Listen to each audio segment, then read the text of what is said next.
Hola a todos, bienvenidos una vez más a un nuevo episodio de 2020 Odisea Fílmica. Esta vez de nuevo es un día muy especial porque tenemos otro nuevo invitado y estamos muy contentos de tenerlo acá. Él es Javier Andrade. Un saludo a Javier, por favor, saluda a todas las personas que te están viendo ahora. Y bueno, él es, obviamente, como ya saben, es un director reconocido acá en Ecuador. Ha dirigido los documentales 52 segundos, el documental de los Amigos Invisibles, La Casa del Ritmo, y además la película Porcelain Horse, o mejor no hablar de ciertas cosas, y tiene una próxima película a estrenarse también en la que está trabajando.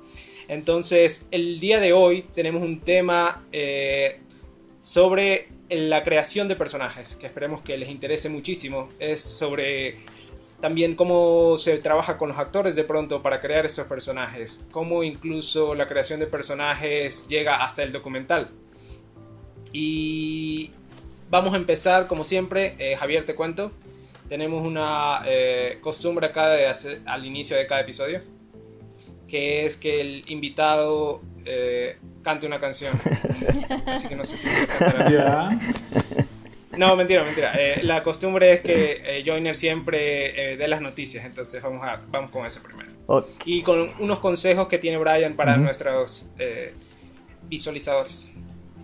Sí, solo recomendarles que se suscriban a nuestro canal. Ya saben, activen la campanita para que reciban todas las notificaciones por parte de YouTube. También no olviden que tenemos nuestras redes sociales como Facebook e Instagram. Vayan y síganos como 2020 Odisea Fílmica para que vean todo el contenido que tenemos para ustedes. Sea de día o sea de noche, saludos, bienvenidas y bienvenidos. Esta es la sección de Noticias 2020 Odisea Fílmica. Han pasado algunas cosas, ¿no? Desde el lamentable fallecimiento del actor indio Irfan Khan. Lamentablemente fallece este 29 de abril. Es muy reconocido por su trabajo en Bollywood y principalmente también por sus papeles en las películas Slumdog Millionaire y The Life of Pi. Lastimosamente muere a los 53 años en un hospital de Bombay producto de un tumor cancerígeno diagnosticado en el 2018. Hay otras pequeñas noticias de futuros lanzamientos de películas. Ya hay el nombre de una actriz que posiblemente interpretaría a Jill Valentine, que es la protagonista del próximo reboot de la saga Resident Evil. No sé si a alguien le suene el nombre de Hannah John Kamen, pero para los que se han visto la película Ant-Man and the Wasp o El Hombre Hormiga y la Avispa, les resultará familiar la actriz que interpreta a la villana apodada Ghost. Ella ha sido contactada por Sony Pictures para ver la posibilidad de su protagónico, que en las pasadas 6 películas, bueno, no tenía al personaje Jill Valentine como principal, sino a Alice, interpretada por Milla Jovovich, que por cierto, hasta ahora sigue en pie la fecha de estreno en septiembre de el live action, una adaptación de la serie de videojuegos Monster Hunter, donde Milla Jovovich es la protagonista. También se aplaza el estreno de la nueva película animada de Disney, Raya y el Último Dragón. Esta película se desarrolla más o menos en la era antigua, en la Asia antigua, donde mitos y leyendas cobran vida en un diseño y animación bastante interesantes, al menos por las imágenes. Iba a estrenarse este 27 de noviembre, pero se pasa al 12 de marzo del 2021. Ahora, algo súper importante, los premios Oscar del 2021 cambian sus reglas, producto de este estado de emergencia actual. Las películas, ahora pueden ingresar las películas que no hayan sido estrenadas en cine, sino en streaming, pero con la condición de que ya hayan tenido pactado su estreno en las salas de cine, ¿no? Para poder ser capaces de poder concursar por esta estatuilla. Además de eso, los productores deben garantizar que los miembros de la academia puedan verlas en su sitio online Screening Room. Otro cambio más es que la categoría de mejor película internacional también podrá ser votada por todos los miembros de la academia en rondas preliminares. Claro que tienen que tener un visionado mínimo de películas internacional para poder hacer eso. Y las categorías de edición de sonido y mezcla se harán una sola y se denominará simplemente mejor de sonido. Paso con ustedes, chicos. Fueron las noticias por ahora. Sí, y otra, o sea, lo de la categoría de sonido realmente a mí me molestó un poquito porque creo que siempre la gente preguntaba cuál es la diferencia entre una, pero si tú lo investigas hay una gran diferencia entre lo que es mezcla y edición. Y el, el factor redimible aquí es que el mismo branch de sonidistas lo pidió ese cambio. Ellos mismos Sí, pidieron unir las exactamente. dos. Ujú. Así que bueno, entonces si fue decisión de ellos, ok. Y se van a poder entregar hasta 6 estatuillas, entonces entrarían los editores y los mezcladores. Ah, y solo quería mencionar una cosita. Ahorita sabemos que la película de Judd Apatow también va a A estrenarse stream. en PVOD. Ujú. Ajá, exacto. Y yo sé que a nadie le importa, pero a las personas que nos mueve el formato físico para grabar, digamos, el 35 milímetros o 16 milímetros, sí me da mucha pena que estas películas, como las que se estrenaron en Sundance, que son Wendy o Never Rarely, Sometimes Always, o esta que es la de Judd Apatow, The King of Staten Island, o también algunas películas como Artemis Fowl que se habían grabado en 35 vayan a terminar todas en digital y no se las pueda ver en salas de cine, que es por lo que pelearon tanto sus directores por grabar en fílmico. Entonces, bueno, solo eso. Pero vamos a las buenas noticias y vamos a empezar este episodio con el tema de hoy sobre la creación de personajes. Javier, no sé si quieres primero saludar a todas las personas que te ven, ya lo saludaste un poquito, pero háblanos un poquito de cómo has pasado en estos días y sobre todo en qué has estado trabajando. Bueno, buenas noches con todos los que nos ven, nos escuchan. Pues, ¿qué he estado haciendo? Nosotros tratando de mantener una cuarentena lo más estricta posible y pensando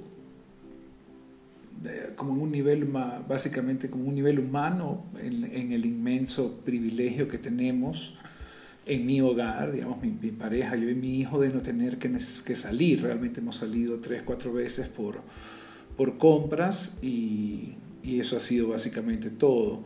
Y en esta situación, en este contexto, particularmente en cómo estamos viviendo la emergencia en Ecuador, eso es una situación muy privilegiada y estamos como muy contentos y agradecidos de eso, y eso hace pensar a mí me tiene pensando un montón en el uso del tiempo y en el uso sobre todo de la empresa creativa.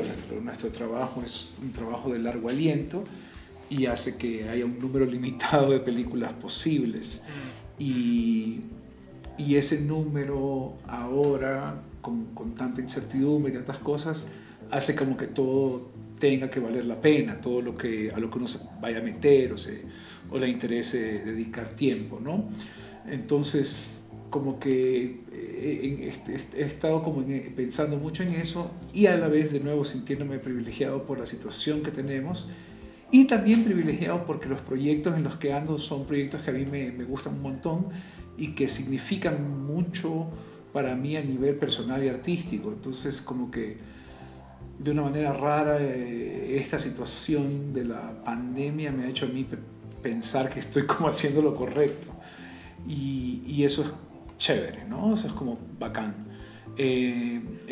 Terminamos el corte de imagen de una película nueva de ficción que se llama Lo Invisible, que es una película que me tiene muy orgulloso, y ese último corte de imagen se planeó de hacer siempre a distancia, porque escogimos colaborar para este último corte de imagen con una dupla de editores en Uruguay, son Fernando Epstein y Magdalena Schinka, que tienen muchísima experiencia y que le aportaron un montón a la película. La película estaba bastante fuerte, pero estaba de alguna manera temáticamente desordenada, y ellos aportaron una claridad y una distancia que hicieron que el corte crezca y que la película se vuelva más poderosa y de alguna manera más cercana a lo que yo quería. Entonces yo estoy súper feliz por eso, y eso fueron las primeras 2 semanas de la cuarentena. Nosotros nos dejamos de salir el 12 de marzo y empecé a trabajar con ellos el 16 de marzo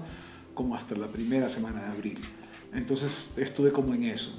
Luego de eso, como por el 10 de abril, retomé un guión que tenía que terminar, que un guión que estaba con un fondo del ICA, que es un proyecto que se llama por ahora Loretta Young y los monstruos, y es una idea, es como un primer intento, es como una película de género, tiene elementos de género, pero es una película, básicamente es una película sobre la primera vez que le rompen al corazón a una persona, pero está en una situación esa persona un poco, digamos, extremadamente particular, y además el personaje es una adolescente quinceañera en un pueblo pesquero en el Ecuador. Entonces era como jugar con eso. Entonces se hicieron como, estoy terminando el primer borrador mío, antes de eso retomé y terminé y entregué el borrador como para los fondos que había que entregar, como un borrador, yo lo llamaría más profesional, pero no necesariamente mío, y de ahí comencé a expandir ciertos temas y estoy terminándolo, y va a ser mi primer borrador, creo que va a ser mi primera película realmente larga, que es interesante, para darles una idea. Lo Invisible está con créditos durando como 85 minutos, y este guión está en 130 páginas y todavía no lo termino, creo que va a llegar a 150. O sea, va a ser una película que por lo menos en esta etapa inicial de escritura se la va a concebir o diseñar en papel para que dure 2 horas, 2 horas y media. Y esa es una aventura muy distinta que representa un montón de desafíos de producción, cosas que no quiero ni pensar todavía, pero que ahorita me traen muchas cosas maravillosas creativamente, que es como que me liberé como que en salir del lío de escribirla o de terminarla, me hizo liberarme de la idea de una longitud o la idea de 3 actos como más apretados a la tradición del cine latinoamericano, de 90 páginas y qué sé yo, y decir, bueno, capaz que la película puede tener una duración un poquito más épica y funcionar más como una novela de la adolescencia, ¿no? Una novela, algo más literario de la adolescencia en lenguaje cinematográfico. Eso y escuchar un montón de los Beatles con mi hijo ha sido lo que he hecho en cuarentena. Perfecto. Bueno, para este podcast también cada uno escogía como una especie de... Bueno, estábamos pensando en estos personajes que para nosotros significan algo, que de pronto nos motivan o que nos hacen ver más cine. No sé si tú tienes tal vez un personaje o nos quieres hablar sobre el personaje de este nuevo guión o... Chuta, a ver, cuando me escribiste eso me quedé pensando y escogí varios, se me fueron desbaratando. Porque hay muchos, porque digamos, yo entro al cine, a mí lo que me interesa del cine, digamos, en el principio de mi vida, o de un interés serio, tal vez hacerlo, son realmente los personajes, son la idea de convivir con gente como que uno siente interesante, distinta, y por la distancia de la ficción, o la distancia de la pantalla, uno la siente paradójicamente más humana. Entonces me quedé pensando un montón en personajes que hicieron mella, como en eso. Y ahí hay varias cosas, ¿no? O sea, iba a hablar de Travis Bickle, que es como el primer personaje que a mí de verdad, como que lo entiendo, como un personaje como complejo, interesante, pues como muy... Hola, perdón, aquí está el joven Gabriel, como muy particular. ¿Quieres ver? ¿No? No quiero. ¿Quieres dormir? Ya, échate. Y luego pensé por ahí que empecé a ver a Jake LaMotta, o sea, empecé el trabajo de Scorsese, era como con estos personajes muy complejos, masculinos, y yo los vi como de adolescente, entre la secundaria y la universidad, y me revelaron un montón de cosas sobre o sea, en sus imperfecciones yo los encontraba muy humanos, y eso era muy atractivo para mí. Pero luego pensé en los personajes de John Cassavetes, sobre todo los personajes femeninos de John Cassavetes, que siento que son como los más... están como constantemente a la deriva y a punto de explotar, y siento que eso se parece más a lo humano, porque siempre estamos nosotros a la deriva, en el sentido de que nosotros no vivimos como un guión, nosotros lejos de la ficción, ¿no? Sino que vivimos improvisando a partir de las circunstancias que la vida nos va provocando, evidentemente a partir de decisiones que tomamos, ¿no? Es decir, este joven está sentado aquí porque decidimos tener un hijo, pero hay esa cosa de vendaval, de vaivén, de como un río que fluye, es muy fuerte en los personajes de John Cassavetes, sobre todo en los personajes femeninos.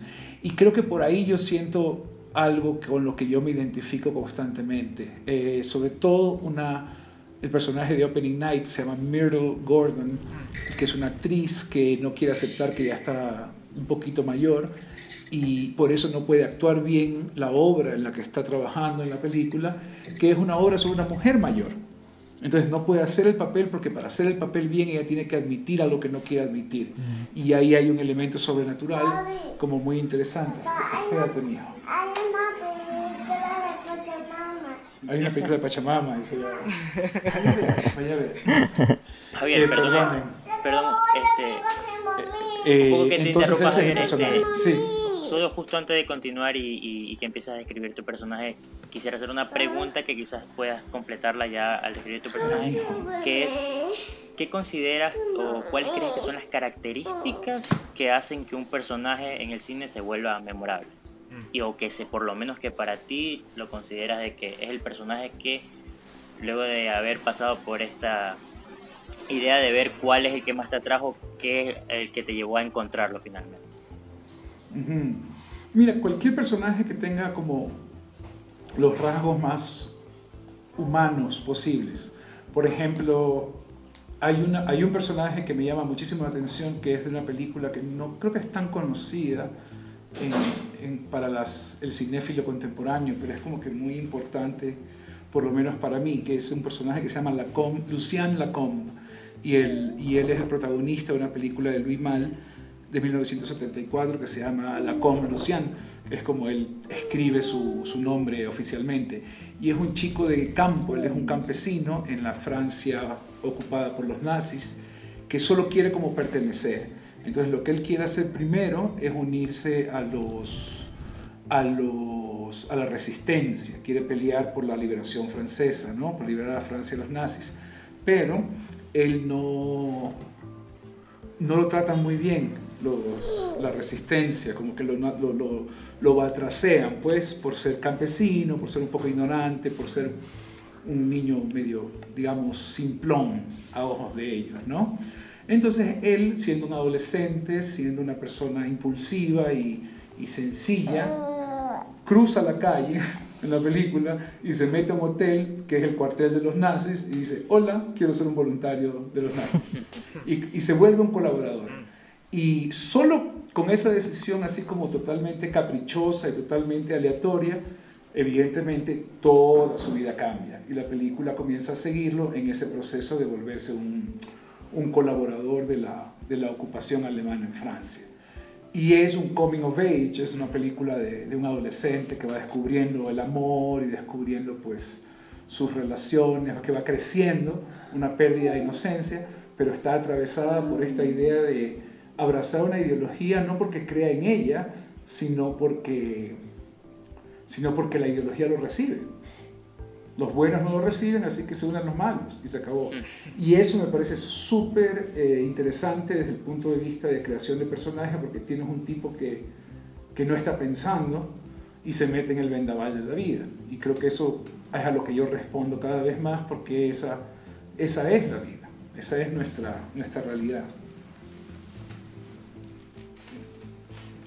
David Mamet tiene una frase que me encanta, que dice que para él la dramaturgia es él estructura sus personajes como que haciendo que cada uno tenga un punto de vista alrededor del tema central de la historia. Entonces para él eso es lo interesante de la dramaturgia, que no solamente es tu punto de vista, sino que puedes hacer que otros puntos de vista que son contrarios a los tuyos conflictúen, y de esa forma generas algo súper interesante. Entonces tú habías dicho que al inicio, que cuando estabas en el proceso de edición de Lo Invisible, que estos editores en Uruguay te ayudaron a estructurar de una manera más clara los temas. Entonces en este sentido quería preguntarte, o sea, tú primero concibes el personaje y después piensas en los temas que vas a hablar, o primero piensas en el tema y de ahí nace el personaje, o cómo más o menos ha sido el proceso en tu experiencia. A la hora de conceptualizar una película, ¿no? Ajá, o sea, si para ti el personaje habla, primero sale el personaje y después el tema, o primero el tema y de ahí del tema sale el personaje. No, yo siempre parto del tema, o sea, parto de una idea de qué me gustaría que sea la película. Me gustaría hacer una película que sea, me gustaría hacer una buena película de, yo qué sé, realismo social. Entonces, quiero hacer realismo social en Manabí y quiero hablar como de la corrupción. Y a partir de la corrupción comienzan a haber unas preguntas, ¿no? Y las preguntas son como, ¿cómo puedo, o sea, cuál puede ser una historia interesante que refleje eso? Y, por ejemplo, en el caso de Mejor No Hablar, había una historia real que había pasado en Puerto Viejo, que había pasado cerca de mi casa, de un asesinato y de los chicos que habían sido asesinados, que había una deuda de drogas y que eran tres hermanos en la historia real. Tres hermanos que se habían farreado como toda la fortuna de sus padres, la madre se había ido, o sea, como que todo el argumento de Mejor No Hablar salió de esta anécdota que en sí no me interesaba o en sí no era atractiva para mí, sino hasta que se volvió una pieza de un rompecabezas a partir del tema. Entonces para mí es el tema, pero una vez que escoges una vez que a partir del tema escoges una situación, un argumento, en la escritura del argumento el personaje se va nomás. Y la inteligencia que hay que tener o la humildad que hay que tener es dejar que el personaje hable, que el personaje vaya hacia donde tiene que ir. Una cosa que yo sí trato de ponerme como regla es que mis personajes hagan cosas que yo no haría. Entonces, y tal vez en eso, eso ilumina un poco la cita de Mamet. Es decir, yo no iría, no sé, yo nunca fui un adicto a las drogas como un adicto de verdad. Yo siempre digo que soy un fracaso como drogadicto. Mis personajes, en Mejor No Hablar, son muy exitosos como drogadictos, ¿no? O sea, se van hasta lo último.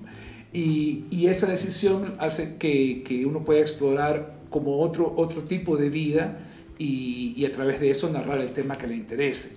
Y eso es interesante. Ahorita tengo en este guión, por ejemplo, se está explorando hay una primera relación, el descubrimiento del amor, y está muy basado, o sea, hay un momento puntual que está muy basado en mi vida o en cómo yo sentí, lo que yo sentí la primera vez que sentí dolor por una ruptura amorosa, pero la chica tiene 15 años y se enamora de otra chica, de una chica de otra ciudad, como una chica pueblerina, como de Puerto Cayo, Puerto López, Puerto Engabado, algo así, en Guayas, en Manabí, probablemente en Manabí, que yo tengo muchas ganas de volver a filmar en Manabí, y se enamora como una guayaca que está por ahí de vacaciones. Y es como toda esta cosa de la sexualidad vista desde alguien al que no le parece grave, digamos, el tener compañeros de diferentes sexos, versus una persona mucho más conservadora, mucho más limitada, de nuevo, como la con Luciana, en su educación, en su experiencia de vida, que tiene que enfrentarse a todo esto. Y bueno, es eso con monstruos.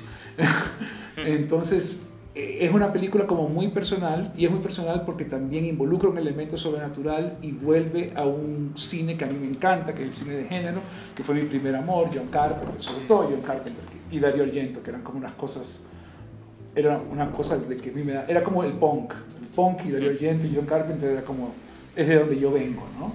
Entonces yo quería volver a eso de alguna manera y quería hablar de algo muy personal para mí, pero quería meterlo o sea, no tengo por qué hacerlo sobre, yo qué sé, un mini Javier Andrade de 15 años en Puerto Viejo, en la educación que yo tuve, en la vida que yo tuve, con la preferencia sexual que yo tengo. ¿Por qué? ¿No? Más bien fue como, ¿qué tal si lo repensamos para hablar del mismo tema a través de otro personaje que no se parece a mí? Una vez que se toma esa decisión, el personaje vuela, y en ese vuelo pasan cosas que yo tengo controladas, tengo pensadas, que quiero que sucedan en la historia, y otras cosas que me sorprenden cada día. O sea, ella se llama Celina, este personaje, y Celina es una hija de puta que yo no pensé que iba a ser así. Es como, o sea, se va volviendo una man como que tiene mucha furia campesina, le llamo yo, y eso me parece lindísimo, y eso lo puedo explorar a través de ella. Entonces, como que por ahí va el asunto. Chévere. Partiendo de eso, un poco también quisiera preguntar, sabiendo de que tu personaje tiene como que unas características específicas, ¿cómo abordas tú la investigación para desarrollar ya los personajes? Yo ahorita he hecho muy poca investigación, o sea, lo que hice fue hablar, o sea, esto tiene que ver con insectos, es que no quiero, eso sí sería como spoilear, pero hay unas cosas como relacionadas a los insectos y animales de la costa y no sé qué, entonces hice un montón de investigación sobre eso, hice un poco de investigación sobre el ritual católico de la confirmación, porque ya tiene que confirmarse o no, y está atravesando cursos de catequesis y no sé qué, y eso lo investigué bastante, también lo viví porque yo vengo de, mi educación secundaria fue con los jesuitas, entonces tengo algo de eso. Y de ahí el cómo ella habla, lo estoy usando en este borrador casi como una... Ella está hablando como mis compañeras de colegio hablaban en Puerto Viejo en los 90 y filtrado por cosas que veo en Instagram y cosas de gente más joven, ¿no? Pero no estoy preocupado ahorita, por ejemplo, en que sea apegado a ningún tipo de realidad. Ahorita estoy preocupado en escribir y en que digan lo que necesitan decir y hablen lo que tengan que hablar. Entonces, no sé, sería como interesante, por ejemplo, una cosa que he pensado es compartir este guión en algún momento con gente joven para hacer algún tipo de como focus group, no del contenido, más que de la trama o de la historia, del lenguaje. Personaje. Oh. Sí, exactamente, de ver qué tan creíble es. Y de hecho tengo una persona en mente que es la hija de un gran amigo mío, de una gran amiga mía, de una pareja, amiga queridísima, que es una chica que tiene 20, 21 años y salió del closet hace unos 2 o 3 años. Y yo creo que ella es como mi target, así como que si a ella le gusta esta peli, vamos a estar bien. Entonces, por ejemplo, una de las cosas que va a pasar, yo creo, es que va a venir acá a la casa, le voy a invitar una taza de café, algo de comer, y decirle, lee este monstruo de 150 páginas y cuéntame cómo lo sientes. Y por otro lado, en algún momento habrá que ir al campo. Yo he pasado mucho tiempo en pueblos pesqueros, por diferentes cosas de rodajes y eso. No muchísimo tiempo, pero algo de tiempo, y tengo un poquito de esas frases y de esa cadencia y sobre todo del lingo, ¿no? Entonces, son como 2 investigaciones, una de cercana al personaje en términos de su vida interior y una más documental, que en el fondo es superficial, que es un poco el código del lenguaje genuino. Pero estamos hablando de ficción igual, o sea, yo no sé si... De nuevo, yo no sé si Suspiria, o sea, viendo Suspiria, no sé si las bailarinas hablan así, no sé ni siquiera si una escuela de danza es así, no me importa, pero no más mínimo, me vale verga, o sea, lo interesante es lo que está contando con el baile y con la ambición y con la idea de que hay un elemento oscuro, sobrenatural, que no repele al personaje, sino que le atrae, ¿no? Y eso es como muy bonito, entonces... Por ahí va el proceso. Hay algo bacán de lo que dice Javier, porque es como que te pones a investigar un poco más y lo haces como que de directas fuentes, por ejemplo, irte al pueblo o tener a esta chica. En esa búsqueda de lo que normalmente queremos cuando escribimos un guión es buscar cierta organicidad, algo que sea natural aún siendo ficción, porque tiene que ser creíble. O sea, siempre he pensado que nosotros los directores somos como o debemos ser los mejores mentirosos del mundo, porque es lo que van a ver el público en pantalla y tienen que creérsela durante esa hora y media o 2 horas de película. Aunque a mí me pasa, y eso les hago como que una pregunta abierta para todos, no sé qué tal son sus procesos al momento de pensar un personaje, pero a mí me pasa algo extraño. A mí, en cambio, yo no parto nunca de un tema, sino que yo parto siempre de una imagen. De pronto, en algún punto, un personaje aparece. Puedo hablar específicamente del único corto que tengo, que sigue maldito porque no ha salido el 5.1. Pero ese corto empezó con unos ojos, una mirada perdida, y ahí empezó todo. Y fue el personaje, y ahí sí viene algo que me parece también súper chévere, que es que el personaje mismo, como tú dices, Javier, vuela. O sea, de pronto en algún punto se abre el plano y yo tengo, de pronto es una chica, y de pronto se abre más el espacio, y de pronto está en un depa, y la historia crece, y es súper, súper bacán, porque es como que dejarme guiar por el personaje más que por mis propios fines, digamos, tal vez. Entonces, mi pregunta un poquito es ese, ¿cómo ha sido el proceso con todos, por ejemplo? O sea, también algo interesante que de lo que decía Javier es que la lógica quizás haría pensar de que el proceso sería al contrario, de que más bien quizás la investigación sobre cómo hablan, cómo se mueven, cómo visten y todo debería ser como que previo a escribir el guión.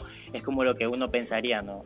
Y me parece interesante que tú lo abordes desde este otro punto en el cual primero te dejas guiar un poco por que el guión se vaya escribiendo solo y ya más bien luego, por así decirlo, darle las pinceladas ya de lo que los personajes pueden recibir de la realidad, claro, para que un poco no se aleje de lo que tú estás concibiendo.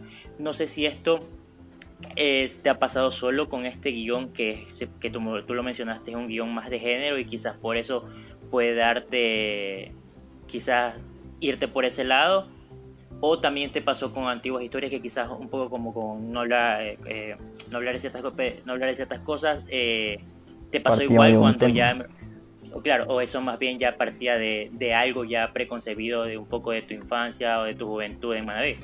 Eso también es súper bacán porque a veces, bueno, de hecho creo que todos mis personajes siempre son como que tienen algo de mí, algo de mi infancia o algún suceso mío dentro de toda su ficción, como que los alimenta un poquito y me involucra a nivel un poquito más personal, pero a la vez me permite como, ok, solo este poquito de historia mía es tuya, el resto tú la construyes y como tú dices, Brian, o sea, en algún punto cuando ya tengo hecha más o menos como un borrador de la historia, tengo que obviamente ya empezar a investigar qué más puede alimentar a mi personaje de la realidad que lo vuelva creíble, digamos. Sí, bueno, depende. A ver, hay varias cosas. El proceso de cada uno a ver, no quiero volverlo una clase, porque realmente de eso no se trata. Pero el proceso de cada uno es muy particular y debe respetarse y debe ser lo que funcione. Es decir, un escritor profesional, un guionista profesional, un cineasta profesional hace cosas, escribe, tiene un deadline, entrega, filma, edita, lo que sea.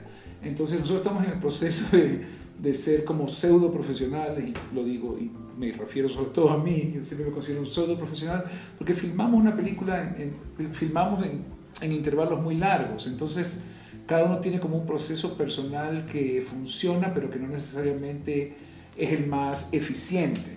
Ahora, a mí no me interesa la eficiencia, me interesa encontrar un sistema que sea placentero. Por ejemplo, ¿qué me está pasando ahorita? Este borrador me provoca muchísimo placer escribirlo porque estoy en una situación de cuarentena.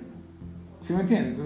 Entonces, es como de una manera ideal. Estamos en la casa, hacemos tareas de la casa, estamos con el guagua y luego el guagua se duerme como de 2 a 5 de la tarde y en esas 3 horas hay que escribir. Y ya, entonces simplifica la vida un montón en este momento tener eso, por un lado. Por otro lado, el primer borrador, yo ahorita lo estoy viviendo como un proceso de muchísimo placer porque no tengo que restringirme a nada. Ahora ya sé, este es como el 4º guión de ficción que escribo en mi vida. O sea, yo ya sé todo lo que viene, la cantidad de revisión que viene, de investigación, de lecturas, de cambios. O sea, viene un proceso muy objetivo de edición y de alguna manera de mejorar la película. Entonces, ahorita yo no estoy pensando en eso, pero para nada. Estoy pensando en divertirme, de pucha, si, yo qué sé, hay un ataque de murciélagos que se comen una oveja, escribámoslo, ¿por qué no? Y eso debería, tal vez en la película terminada, hacer una secuencia de 1 minuto, ahorita dura 3 páginas. No importa. No sé si me explico. Estoy como aceptando y aprovechando con muchísimo gusto el primer borrador, la idea del primer borrador como un espacio de mucha libertad. Y de ahí lo que preguntaban de la investigación o de por qué está pasando después. Está pasando después porque primero está pasando una cosa que se llama la investigación emocional. Es decir, yo sé lo que quiero que pase en la película y sé lo que quiero que el espectador sienta. ¿Qué tan auténtico es eso? ¿O de qué manera puedo hacer eso auténtico o efectivo o bueno? Pues me preocuparé después. Entonces, en este caso, de nuevo, este guión que no quiero spoilear, pero pero está en mi cabeza constantemente porque estoy trabajándolo todo el tiempo. Es la idea de yo quiero que el espectador experimente con el personaje la primera vez que le rompen el corazón. Es como hacer una película de 2 horas y media sobre ese episodio de Los Simpsons que Bart enseña a Lisa cuando le rompe el fotograma. El cuadro exacto en el que le rompe el corazón, hermano. Es un poco una versión cinearte, género de eso. Es decir, esa es mi ambición, que la gente diga, hijo de puta, esa man, pobrecita, ese es el abismo, y yo viví ese abismo cuando era adolescente, yo me digo, el público, y es, hijo de puta, es horrible, la man va a llorar, va a sufrir, no sé qué, solamente que en mi película, y en eso, digamos, de alguna se parece a Carrie, de Stephen King, que fue una cosa que leí al principio, volví a leer, y por cierto es increíble, no sé si han leído la novela Carrie, no va, increíble, y un placer profundo de leer porque es tan fácil de leer, pero bueno, es una adolescente que sufre, que es humillada y tiene poderes. En el caso de Carrie es telequinesis, entonces es como ahora que me hicieron mierda, pues viene una venganza salvaje. Entonces yo eso lo tengo, esa es la investigación emocional, yo sé que eso es lo que quiero que le pase al público, entonces lo demás vendrá después como carpintería. Lo que necesito es que se lea y que esa emoción esté ahí. Esto que mencionaba Javier, sí. Bueno, o sea, creo que también esa libertad de poder escribir este primer borrador sin barreras y luego ya ir puliendo y de pronto ir acortando páginas y haciendo todo ese proceso de ya viéndolo más como esto es lo que voy a filmar, pero siempre... De todas formas, esa libertad que se tuvo al principio es a la que se puede recurrir cuando ya uno de pronto está por la versión 10 y siente que al pulir tanto las cosas se han vuelto como más mecánicas, como para qué funcionen, y uno vuelve a ese primer borrador y ve la libertad con la que uno había escrito y rescata esos temas originales que dieron el nacimiento a toda la idea, y es como a veces esto me sirve para hacer el approach, como hacer el acercamiento de cómo en realidad quiero dirigirlo, o sea, ya una vez ya terminado. Y también quería consultarte cuál fue ese detonante para empezar a escribir esta historia. O sea, ya sabemos que va de ese rompimiento, pero fue algo que despertó en algún momento por alguna razón. A ver, sobre lo primero que dices, yo creo que lo que hay que hacer es editar. Es decir, de nuevo, ahorita más que nunca, yo creo que un cineasta que se respete a sí mismo tiene que escribir, tiene que dirigir y tiene que editar. No significa que tiene que él hacer solo esas 3 cosas, pero tiene que estar muy cerca de las 3, porque lo único que estamos haciendo es escribir en diferente medio, pero estamos escribiendo una película que se hace en lenguaje audiovisual. Eso lo tengo yo ahorita más claro que nunca en mi vida. Entonces, tú tienes que acompañar esos procesos y el editar se adelanta o sucede un proceso de edición en la escritura en papel tan importante como el de montaje. El montaje es como la versión final de la escritura de la película, pero también hay un montaje en los borradores para llegar a lo que se llama el shooting script, el guión que se filma, que igual cambia, porque cambias en set, porque reescribes, etc. Por lo menos esa es la manera en la que yo trabajo y en la que voy a seguir trabajando. Entonces lo que quiero decir es, no hay que perder esa originalidad, esa libertad, ese ímpetu, pero sí hay que editar redundancias, obviedades, cosas que tal vez vengan de otros lados, que son necesarias para escribir. Por ejemplo, en este guión yo descubrí un sistema que a mí me funciona, que me sacó como del bloqueo del escritor, y que es, a mí, si yo escribo 3, 4 palabras de diálogo, ya me embalé con el diálogo. Entonces todas las escenas de la película, de esta película, yo las estoy escribiendo el diálogo primero y luego voy llenando la descripción y las voy estructurando, porque a mí me sale el diálogo primero. Entonces la manera de no quedarme pensando 1 hora y media en si voy a empezar aquí o acá, es escribir el diálogo, ¿qué pasa en esta escena? Hay que decir Rafael Plaza, yo qué sé, Rafael Plaza, cómprame pan. Entonces ya escribo eso y Rafael Plaza contesta no, y yo, ¿por qué no? Y no sé qué, y se embala. Y luego puedo reducir ese diálogo, pero ya me sirvió para estructurar la escena y sobre todo para producir, para trabajar. No sé si me estoy explicando. Y eso es una cosa como Sí. que ahorita para mí es como una cosa increíble. Entonces, de nuevo, este guión está súper largo. Bueno, no sé, todavía no lo leo todo. Tal vez funciona bien, pero no es... O sea, lo que va a tener es un proceso de edición en las siguientes versiones, pero creo que ahí hay que proteger tu visión. Y también hay otra cosa que es como, yo qué sé, de nuevo, tengo una escena de, no sé, me estoy inventando, vamos a asesinar a Brian Portocarrero, entonces capaz que no tengo una idea tan original o tan chévere de cómo asesinarlo, y lo mato como en Pulp Fiction. Están en el carro Joyner y Belén Acebo manejando, y Belén Acebo se da la vuelta y le dice, oye Brian, no sé qué, y se le sale el tiro. Claro. Literalmente, lo que estoy diciendo es literalmente escriban esa escena, porque es mejor que no escribir. Y luego decir, ok, en la misma escena de Pulp Fiction no voy a hacer eso. Pero ¿qué puede pasar? Tal vez lo bacán sí es un accidente. Ok, entonces, y ahí puede empezar un proceso, pero ya está escrito. No sé si me cogen la caña y dicen en Puerto Viejo. O sea, ya está escrito, ya avanzó la vaina. Y creo que eso para mí tiene mucha fuerza. Eso era para tu primera parte de la pregunta. La segunda parte era ¿qué? Perdón, Rafael Plaza. ¿Cuál había sido este detonante para esta historia? La nueva película.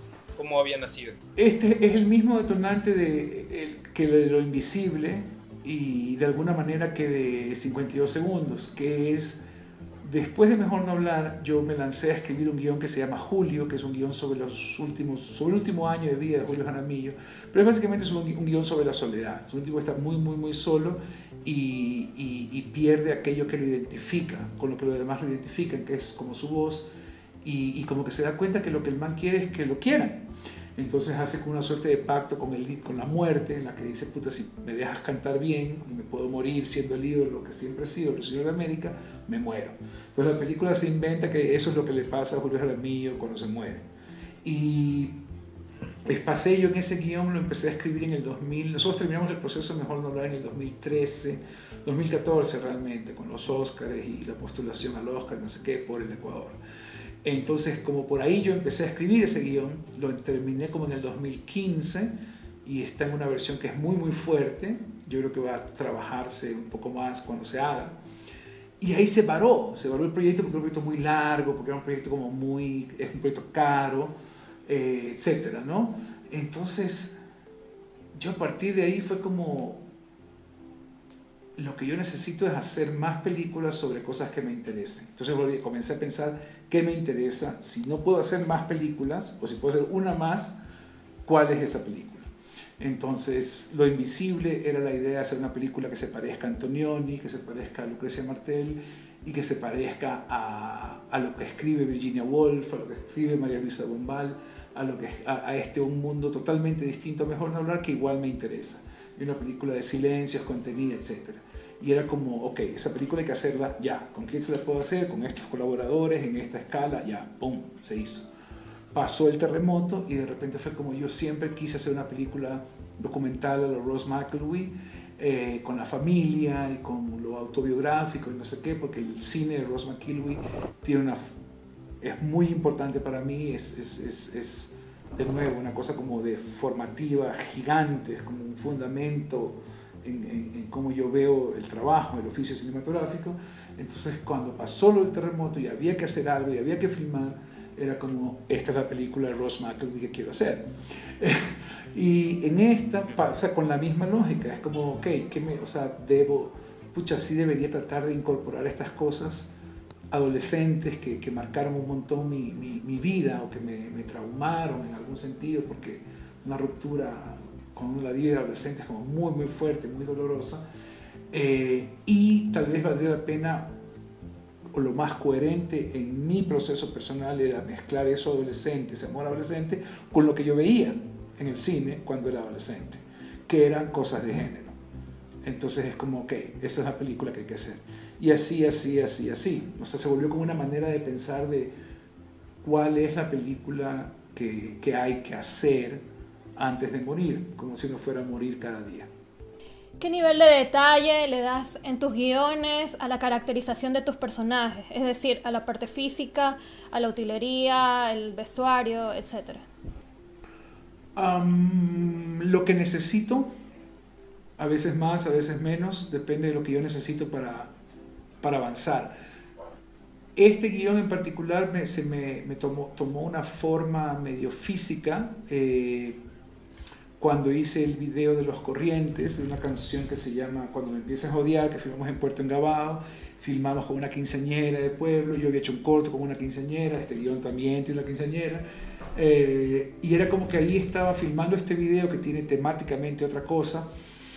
Era como, me gustan estas caras de esta gente, me gusta este mundo, me gusta este universo, no veo películas de este universo, o veo películas de este universo que son un poco más miradas antropológicas, y esto yo quería hacer una mirada más emocional. Entonces ya había como que en la primera imagen, en la cara de la chica de ese videoclip que está por ahí, ya era como, ok, ¿qué pasa si hago que esa man sea mi protagonista, sea una película alrededor de esa man? Entonces en este guión en particular yo ya tengo como un universo visual que no está atado a lo que está en la página, sino que está más atado a lo que ya tengo como referencial. En Lo Invisible tenía la actriz, porque Lo Invisible era más como una idea de hacer este tipo de película que ya les hablé, y trabajar con Anaí y con su esposo, con Daniel Andrade, que creo que son grandes profesionales, y Anaí creo que es una actriz espectacular que no trabaja mucho. Entonces era como, esta man hay que hacer una peli con ella. Entonces ya la tenía ella. Entonces el guión creo que ni la describe físicamente, porque ya la tenía a ella. El guión de Julio es como Julio Jaramillo, Daniel Santos, Carlos Armando Romero Roda, Francisco Ferodes, con un montón de gente del Guayaquil y del Caribe, que existen imágenes de ellos. Entonces ahí tampoco hay ninguna descripción porque los conozco. Entonces es caso por caso. Perfecto. O sea, yo también un poco cuando proponíamos el tema para hablar aquí contigo en este podcast, yo me ponía a pensar, claro, cuáles son esos personajes que para mí son memorables o en el cine.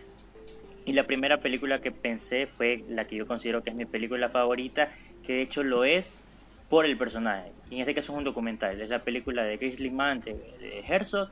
Uh-huh. Y ¿por qué considero que es un personaje memorable? Esta peli creo que, y al mismo tiempo hablo de otra cosa que es algo que también ha quedado muy calado en mí. Cuando recibíamos clases contigo, cuando tú describías un poco la tarea del director, que lo describías como que en 3 puntos, pero siempre vi como que el más importante es esto de la toma de decisiones. Entonces creo que un poco uniendo las dos cosas, esta película de Herzog, la construcción del personaje es una construcción 100% de un director, a partir de las decisiones de un director. Porque si bien él trabajó con tomas que había grabado el mismo personaje de Timothy Trowell, tenía más de 100 horas de material.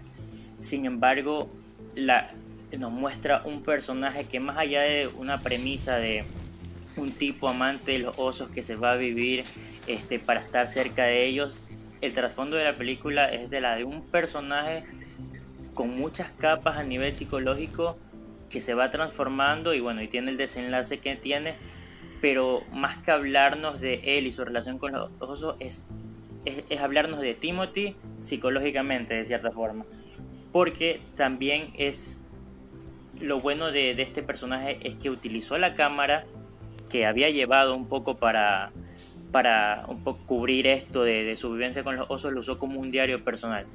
Entonces a través de ese material él nos muestra cómo su evolución después de ser un personaje enajenado de la sociedad, quizás por el miedo que le tiene a la humanidad, de cierta forma tiene una idea como antropomórfica con los osos que les da como una humanidad y conversa con ellos y los trata con una ternura tal en la cual él prácticamente ve en ellos los amigos que quizás no puede encontrar en la realidad. Incluso en las escenas finales de este desenlace, cuando ya Timothy dice que justo terminando una de estas etapas en las que estaba aquí en el parque, ya regresaba a su casa, pero justo un problema con la chica esta de los vuelos que le recibía el pasaje, tuvo un problema, y ahí Herzog dice, Timothy dijo que escribió en su diario que ese momento le hizo dar cuenta de que odia demasiado a la humanidad, y por eso, a pesar de que ya le tocaba regresar a su casa, volvió al parque, y eso fue lo que desembocó en lo que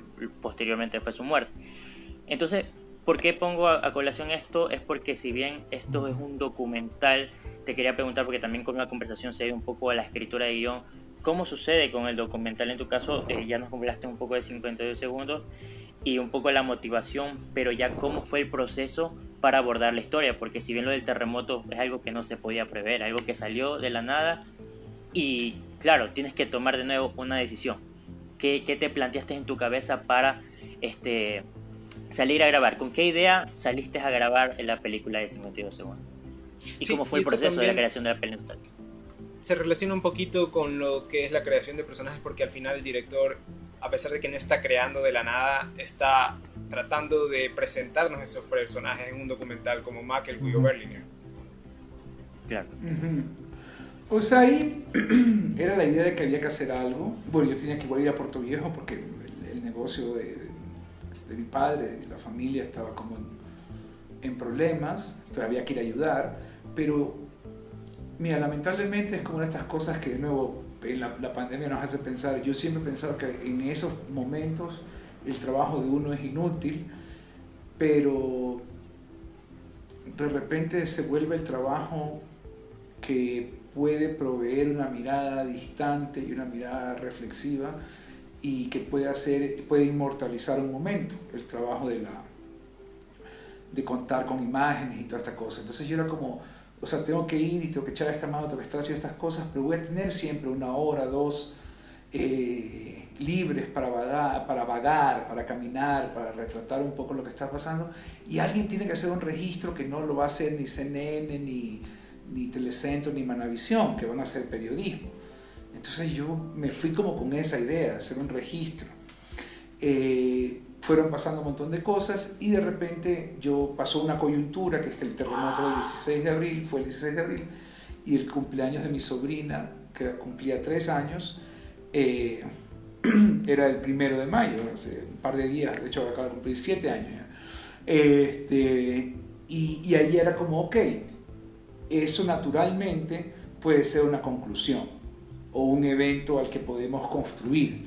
Entonces yo empecé a filmar un poquito como con ese ojo la casa y luego tener un ojo un poquito más cinematográfico de registro, de cine directo si quieres, con interludios ahí de cámara lenta sobre lo que estaba pasando en el terremoto. Y eso es todo lo que tenía. Luego empecé a ver el material e invité al proceso a Carla Valencia porque necesitábamos a alguien con un buen criterio de montaje. Y Carla es una mujer de criterio muy fuerte, yo creo que una excelente montajista. Y Carla lo que hizo fue básicamente encontrar un tipo de película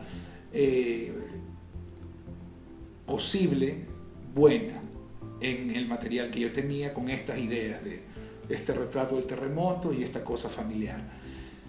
Y esa película era una película de autorreflexión a la Ross McElroy. Entonces para mí era como, ya, entiendo exactamente lo que quieres, y es fuerte porque involucra volverte tú como el director del personaje principal y hablar de cosas que son muy fuertes para ti, pero ese era el camino para hacer una buena película. Entonces en el documental ese fue el rol un poco de Carla. Carla estuvo como 8 semanas en la película, no pudo estar más porque no le pudimos pagar más, teníamos muy poca plata. Pero en esas 8 semanas ya dejó ahí armado un sendero, muchas secuencias y una estructura que más o menos funcionaba. Dejó como un corte avanzado de edición, que luego yo seguí con una chica que se llama Gabriela Garcés, que fue mi asistente de edición, y seguimos como me imagino unos 3-4 meses más. Entonces así se formó esa película, y esa fue la decisión que se tomó, fue un poco cuál es la película que se puede hacer con las circunstancias que hay, que es lo que a mí siempre me ha pasado con el documental y que espero que siempre que me siga pasando. El documental, en mi caso personal, siempre ha sido un accidente, un evento fortuito. La Casa del Ritmo fue exactamente igual. Entonces es como un ejercicio de reacción. Creo que para mí el documental, en mi caso personal, se trata de la capacidad de reacción y de la reacción creativa. Ahora que mencionas a Carla Valencia, de hecho, es algo interesante que también, retomando la idea de Herzog, de la construcción a partir de las decisiones del director, de que, claro, con el material que tienes tú puedes hacer cualquier cosa. De hecho, una charla de Carla decía cuando estaba editando Mi tía Toti, de que ella con el material que tenía podía hacer ver a Toti de diferentes formas. Entonces también ahí, ¿no? ¿Qué es lo que tú haces y qué es lo que decides para mostrar a un personaje? Por eso decía también que quizás ya desde el punto de vista del documental también existe una construcción del personaje en la cual está directamente relacionado con las decisiones del director, porque quizás no tienes previamente esto del guión como lo tienes en la ficción. Completamente. Además, mira, ahí entramos a una discusión filosófica que puede durar 7 horas y no quiero tenerla, pero mi punto de vista personal es que no hay ninguna diferencia entre el documental y la ficción. ¿En qué sentido? En que son historias contadas en lenguaje cinematográfico. Y en una estás usando cosas que pasan en la realidad, pero son capturadas de una manera, son capturadas de un punto de vista y son editadas para darles un sentido. Y lo otro es, tú escribes y pones en escena, pero capturas con un punto de vista y editas para darle otro sentido. Es decir, yo, sobre todo, por ejemplo, ahorita en Lo Invisible, la editamos no tan distinto de lo que se editaría un documental. O sea, este último periodo sobre todo era, bueno, ¿cómo se puede maximizar esto que ya está bien? ¿Cómo puede ser mejor? ¿O cómo puede ser esto más claro? ¿Cómo puede ser esto más potente? Y la respuesta a eso a veces era como en un documental, hay un plano en la escena 34 que capaz si lo metemos en la 78 ilumina todo. O falta aquí este corte como que, pero entonces nos tenemos que cortar es como a la mitad de la escena. Y de repente capaz hay que mover esta escena que fue diseñada al principio, pero al principio de la película, a la mitad. Y así, o sea, se hicieron grandes preguntas, mucho en el estilo documental, que es básicamente encontrar en el montaje la versión más poderosa del punto de vista narrativo del director. Y ahí es exactamente igual a lo que estás diciendo. Además, me parece que lo que dice Carla es perfecto, porque es como tú quieres retratar al personaje, es de lo que se trata la narración. Es decir, vimos en este cineclub que estoy haciendo, vimos Love Streams, esta película increíble que se llama Corrientes de Amor de Diego Cassavetes, que todo el mundo tiene que ver, es como más importante que la Biblia. Y ese personaje, si ven esa película, ese personaje es un personaje que puede ser horrible, el personaje masculino, o sea, puede ser así como machista, como cero empático, como puedes odiarlo. Y hay algo en cómo está construido y seguramente en cómo está editado, en qué diálogos están ahí doblados en montaje, qué diálogos de otras escenas están puestos en otras escenas, qué cosas se quitaron, etcétera, etcétera, que están construidas para generar empatía. Entonces esa es una técnica documental en la ficción y viceversa. Yo quería decir algo o sea, cuando Rafael me preguntó, estábamos teniendo las conversaciones previas para organizar este podcast, a mí se me hizo muy difícil escoger un personaje porque yo más bien como que me siento seducido por la manera en la que los directores crean los personajes, crean los conflictos. Entonces no podía escoger un personaje, sino tenía que escoger una forma, y quisiese comentarles un poco los que me parecen más interesantes. Y en ese sentido puedo mencionar muchos, pero para hacerlo rápido quiero hablar de cómo crean sus personajes Emir Kusturica y cómo los crean Nuri Bilge Ceylan. Lo que me gusta de Kusturica es que son estos personajes, o sea, sobre todo en la película que es Notes from the Underground, Once Upon a Time It Was a Country Called Yugoslavia. Lo que me encanta de los personajes de esta película es que Kusturica hace que el camino de sus héroes sea algo histórico, y eso es súper increíble, porque no sé si sepan, pero Yugoslavia era un país que tenía varias entidades culturales y, por ejemplo, los croatas les dejaron entrar a los nazis en la Segunda Guerra Mundial. Entonces lo que hace Kusturica es crear este personaje femenino que se enamora de los nazis. Y tiene estos dos personajes que son súper amigos y que mataban a los nazis. Y que, o sea, yo leí una interpretación que hizo Slavoj Žižek de la obra y me parece súper interesante. Entonces esto me parece súper chévere como Emir Kusturica coge estos grandes pedazos de historia y los hace dramáticos con un personaje. Entonces con la chica con Natalia, creo que se llamaba, con Natalia personifica a todos los croatas, con los otros personifica a los bosnios y con el otro personaje ejemplifica a los serbios. Entonces eso me pareció súper original e increíble si se quiere hacer una narración y así como que tratando de englobar a todo un país con diferentes culturas. Y el otro que quiero mencionarles, la forma de hacer personajes, me gusta de Nuri Bilge Ceylan, el turco, porque lo que él hace es que el mecanismo de defensa que tienen sus personajes para defenderse de la vida es lo mismo que les está haciendo daño. Y eso es algo súper increíble porque toda la dramaturgia se basa en el autoanálisis de los personajes. Por ejemplo, en Winter Sleep es este sujeto viejo y millonario que tiene dinero, pero por el mismo hecho de tener dinero, él desarrolla una desconfianza contra todos porque no sabe si son interesados o si lo quieren en verdad.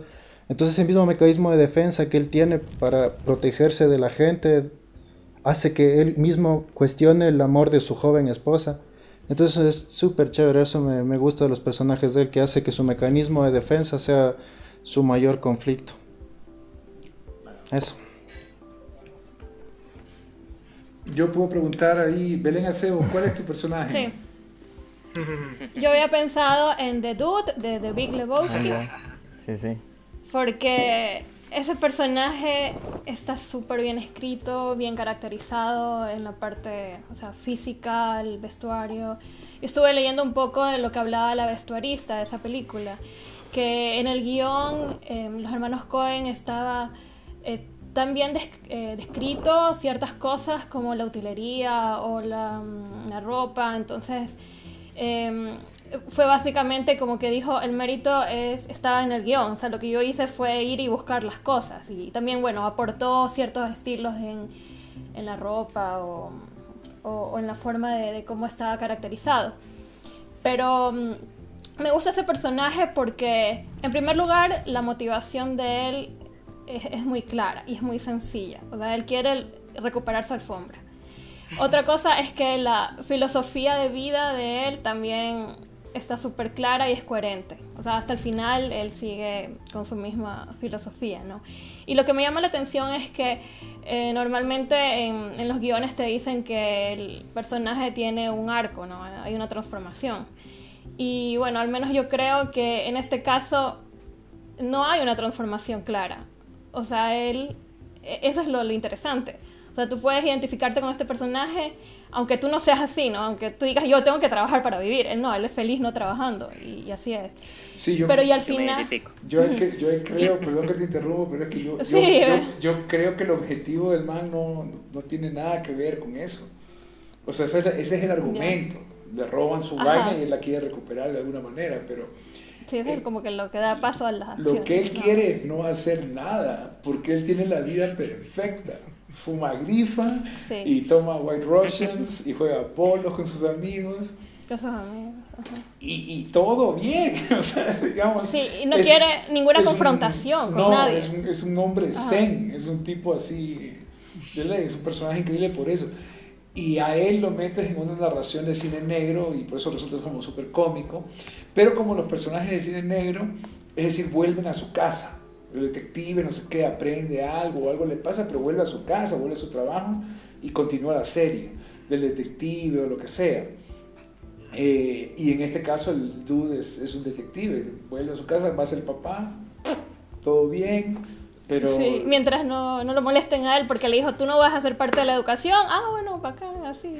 No sigo tengo con mi vida. ningún problema, claro. No tengo problema. Claro. Sí, y también estaba pensando en el personaje de Sin Techo ni Ley, de Agnès Varda, porque en este caso ¿De qué peli de Varda, perdón? De Vagabond, Sin Techo ni Ley. Uh-huh. Ya, entonces, ¿por qué? este personaje lo vamos a ir descubriendo su pasado a lo largo de la película. O sea, no hay una introducción del personaje, ¿sí? De hecho, la primera escena es como que el final de la vida de ella. Y luego vemos lo que ha sucedido, ¿no? Y es bonito porque a lo largo de la película diferentes personas que se han topado con ella van dando sus impresiones. Entonces es como que vamos aprendiendo de la vida de ella a través de los otros, ¿no? Y vamos aprendiendo también cosas de ella en ciertos diálogos pequeñitos que hablan de su pasado y de su filosofía de vida, ¿no? Porque ella habla, o sea, por qué ella valora su libertad sobre todas las cosas, ¿no? Entonces, también son personajes donde como que no se rige al canon de cómo un guionista debe presentar hacer sus personajes, ¿no? Por eso me gustan. Sí, son memorables. Ahí hay una cosa filosófica interesante como para patear la puerta y dejar esta huevada ahí, que es que yo no sé qué tan bacán es que los personajes cambien y qué tan real es que los personajes cambien. Una cosa, así es.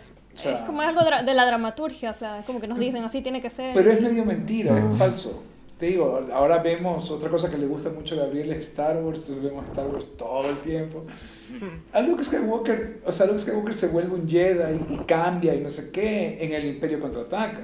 De ahí el man básicamente no tiene más remedio que irse a pelear por la fuerza y ser un Jedi como su papá porque le matan a sus tíos y no tiene nada. Y luego tienen que rescatar a la princesa y luego tienen que destruir la Estrella de la Muerte y se acabó esa película. Y al man le dan una medalla. O sea, él no cambia. Es decir, tal vez, bueno, cambia en el sentido de que comienza a creer en la fuerza. Pero de ahí hace 4 huevadas y le dan una medalla. Y es un peliculón, la verdad que es muy linda. La primera, sobre todo, es una película muy, muy, muy especial. O Marty McFly en Volver al Futuro, que no cambia tampoco. Total, o sea, yo creo que a eso hay que cortarle la cabeza a esa idea de que tienen que cambiar. Bueno, lamentablemente tengo que hacer el aguafiestas acá y tenemos que ir cortando porque si no nos iríamos de largo, que nos encantaría, pero tiene que tener un cierre esto. Así que Javier, te agradecemos mucho por haber estado esta vez con nosotros y esperamos que esos proyectos puedan salir rápido porque en verdad tenemos esa necesidad de querer verlos. Y bueno, muchas gracias a todos. Ya saben que nos encanta hablar sobre cine y acompáñenos la próxima vez. Muchas gracias. Gracias a ustedes, chicos. Oh. Chao. Chao.